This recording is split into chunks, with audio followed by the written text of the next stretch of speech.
you know, the defense industrial base operates in a complex. I think it's very important to understand that the elements of this request work together as a package. As you know, the defense industrial base operates in a complex way. It's an interdependent unit.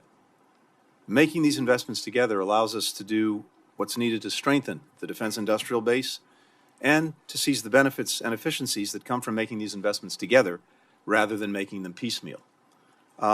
We also know, as you've heard, that increasingly Russia and Iran are working together to challenge our leadership, to hem us in globally, to pose a growing threat to our own security as well as to that of our allies and partners.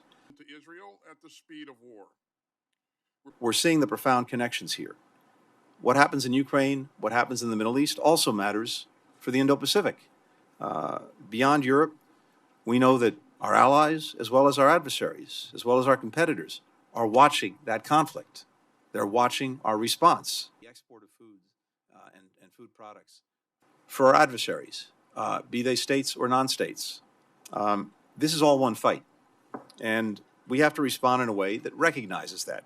If we start to peel off pieces of this package, they'll see that, they'll understand that we are playing whack-a-mole while they cooperate increasingly and pose an ever greater threat to our security as well as to that of allies and partners. Third, we're coordinating. I think it's important to remind ourselves that what happens in Ukraine and what happens in Israel matters not to just Ukraine and Israel. It matters to us. It affects our national security as well. And we also have to remind ourselves that these countries are in a fight. They're fighting every day, and there are people dying every day.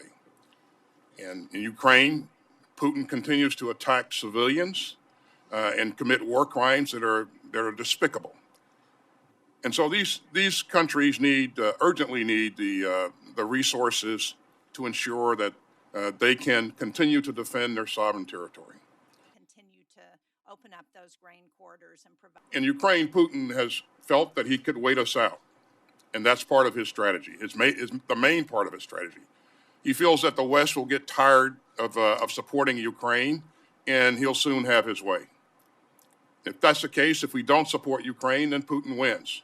But Putin will not stop in Ukraine. We know that. We all know that. And so I think it's important to do what's necessary to support Ukraine and Israel and to help them defend their sovereign territory. Either against Israel or, for that matter, potentially. The overwhelming majority of the assistance thus far is getting to people who need it, and we need more. We've gotten up to over 50 trucks a day before the conflict in Gaza, before Hamas's aggression against Israel and its response. The UN and other agencies and other organizations providing relief, we're sending in between 500 and 800 trucks a day. Right now, we're up to almost 60. We're trying to get to 100 this week. That is the bare minimum of what's needed, but we've got to do it, and we believe we have mechanisms in place to make sure that that assistance gets to people who need it, not to Hamas. For joining us today to discuss. Through the end of fiscal year, as of September 30th, there were a record 2.5 million encounters at our southwest border. This real threat to our homeland must also be addressed.